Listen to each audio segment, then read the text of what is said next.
On a quiet Halloween morning in rural Ohio, what seemed like a typical day for the Liske family quickly turned into a nightmare that would shock the entire community. Behind the peaceful facade of their home, a series of events unfolded that would leave 3 family members dead and 1 man as the prime suspect. In the northern suburbs of Toledo, Ohio lived the Liske family, a blended household of 5. The family included 53-year-old Bill, his wife Susan, aged 48, and their 3 children, Devin, Derek, and William. Devin and Derek were Susan's children from a previous marriage, while William was Bill's son from his first marriage. The family seemed to live a relatively peaceful life in a spacious home situated on hundreds of acres near Lake Erie, close to national parks and wildlife areas. Their favorite pastimes included hunting and fishing, activities that allowed them to enjoy the outdoors together. Susan, who had worked as an office manager for the Northwest Carpentry Training Board, loved gardening, camping, and was known as a loving mother. Bill, a retired Air Force veteran, shared her passion for the outdoors. The kids, especially William, enjoyed spending time near Lake Erie. As the children grew older, they attended church every Sunday, blending into the quiet rural life. However, William had a more turbulent personality. As a child, he was often irritable, bullying other children and stirring up conflict wherever he went. His parents initially dismissed his behavior as typical mischief, expecting it to improve with time, but his disruptive tendencies only worsened during adolescence. By the time William was 15, his behavior had escalated to a point where he had several run-ins with the law. It was around this time that his father Bill met Susan through their work and eventually married her in 2001. William resented Susan's arrival into his life. He disliked her presence in the household and openly rebelled against the strict rules she introduced. As the tension between William and his stepmother grew, so did his disobedience. By 2002, at age 16, William had been placed under house arrest for a crime. He had threatened to harm himself, and when the police arrived, the situation escalated into physical violence. William was charged with assault in juvenile court. In 2004, during a heated argument, William struck Susan in the chest. 2 months later, he assaulted her again, hitting her on the head with a coffee mug and stealing her car. Susan, overwhelmed by the violence, pressed serious charges against him. However, William was diagnosed with schizoaffective disorder and was deemed unfit for trial. The assault and theft charges were dropped, though his relationship with Susan remained fraught. His father Bill made the difficult decision to place William in a psychiatric group home near Lake Erie in Sandusky. Even though William was under treatment, he continued to pose a threat to those around him. During his time in Sandusky, William had multiple violent encounters with law enforcement, one of which occurred when his father was present to pick him up. Despite the treatment, William's condition didn't improve, and he remained agitated. In the fall of 2004, at 18 years old, William's aggression took a frightening turn. One morning, he attempted to attack Susan while she was in the shower. Although Susan managed to fend him off, she was left injured both physically and emotionally, drained from the prolonged abuse. That night, Bill made the painful decision to expel William from the family home. From that point on, William had to fend for himself. The strained relationship between him and his family worsened, particularly with Susan and his half-siblings, leading to frequent arguments whenever they crossed paths. Over the next few years, William continued to receive sporadic treatment for his schizoaffective disorder. By 2007, Bill, despite all the challenges, remained committed to helping his son.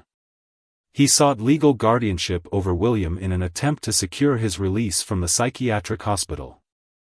Bill's hope was to place William in a halfway house or group home where he could receive more appropriate care. Though William's condition could be somewhat controlled with medication, his overall state remained a concern. He often refused to take his medication, believing he was fine. Instead, he turned to alcohol and marijuana, further complicating his behavior. Thanks to Bill's efforts, William was eventually released from the hospital and placed in a relatively free-living rehabilitation center. However, his visits to his father's home remained tense. Around this time, a neighboring family lost their pet dog, which was found shot. Suspicion fell on William, though no proof was ever found. While it was just a pet, the incident hinted at something darker, raising alarm among the community.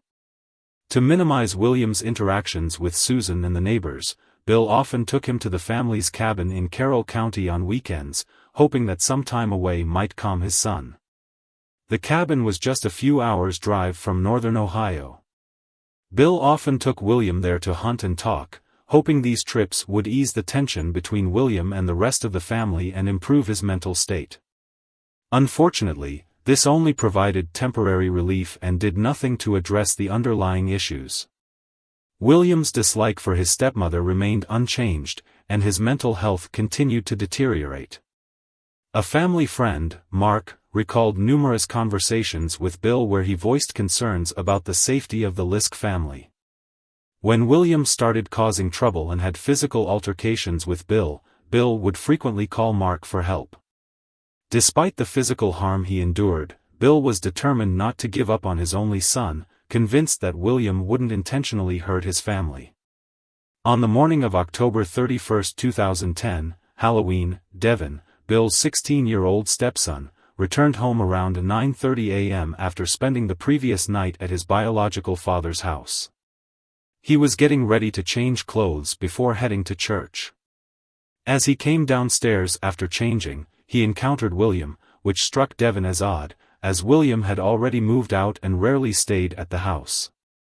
The couch had been made into a bed, suggesting William had slept there the night before. They exchanged brief pleasantries, and William asked Devin where he was going, how long he'd be out, and how he was getting there. William's unusually chatty demeanor surprised Devin, as their relationship had always been tense, marked by frequent arguments.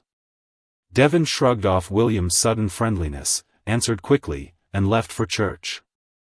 By 1:30 p.m., after attending church services, Devin returned home. He headed upstairs to play video games in his room. Shortly after, he noticed something strange: the house was eerily quiet. Curious, Devin walked downstairs to check on his mother and stepfather, assuming they had overslept. To his shock, they were still in bed, and his mother's legs were hanging off the edge of the bed. Devin approached and tapped his mother's leg, attempting to wake her. That's when he noticed her pillow stained with what looked like blood. Initially, Devin thought it might have been a Halloween prank from the previous night's party. But as the minutes passed, it became horrifyingly clear that his parents had been murdered. In a panic, Devin fled the house and called his Aunt Lori. At that moment, Devin didn't think to check on his brother Derek or his stepbrother William. Lori quickly alerted the police and rushed to the Liske house. When law enforcement arrived, they found a gruesome crime scene in the master bedroom. Under the sheets lay the bodies of Bill and Susan. Bill had been shot in the face while still in bed, seemingly asleep.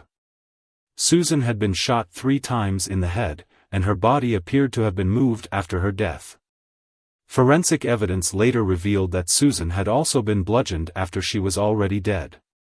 In another room, police found the door locked. Upon forcing it open, they discovered 23-year-old Derek curled up in his bed, also killed. He had suffered blunt force trauma to the head, and a bloodied hammer matching his injuries was found nearby. The forensic investigation concluded that the family had been murdered in their sleep, starting with Derek, followed by Bill, and lastly Susan. Muddy footprints were found around the house leading to a pond in the backyard. Initially, investigators believed the murder weapon might have been discarded there, but after draining the pond, they found nothing. In total, 3 people had been murdered: Bill, Susan, and their son Derek. Later, during Susan's autopsy, it was discovered that she had been sexually assaulted post-mortem, a heinous addition to an already horrific crime.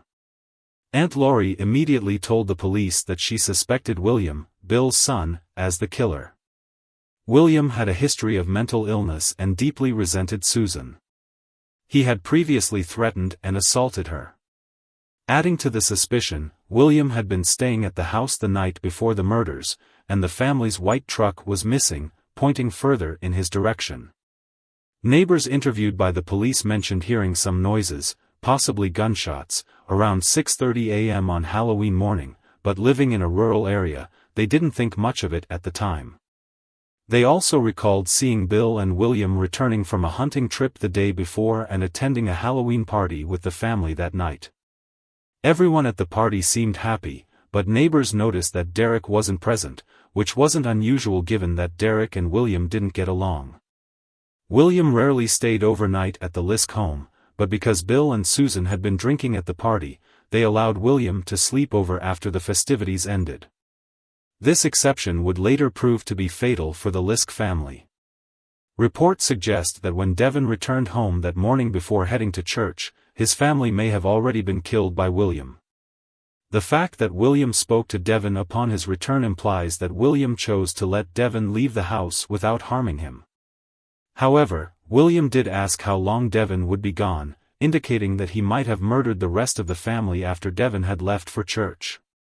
Phone records show that the last call from Derek was at 2:02 p.m. the day before the murders. Authorities quickly tracked William down, finding that he had returned to the family's cabin. He had been hunting there with his father less than 48 hours earlier. Bill had taken a week off, and the two had only returned home 24 hours before the killings. A police officer reported spotting a white Ford truck and decided to check the cabin. The truck matched the description of the one missing from the Liske home.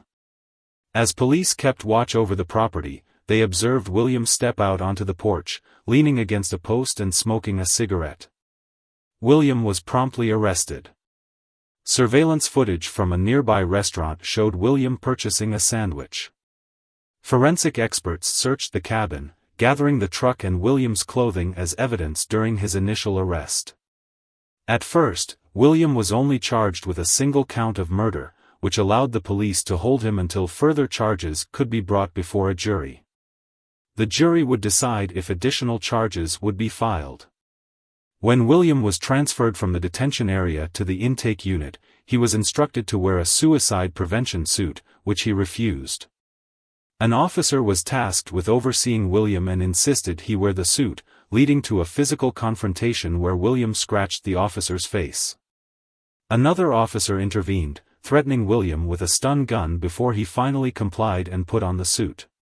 Despite this altercation, no further charges were filed against him. The police were already familiar with William, as he had been in and out of trouble frequently. In November 2010, William was officially charged with 6 counts of aggravated murder, 2 counts per victim. 3 of the charges were for premeditated murder, while the remaining 3 were for aggravated robbery.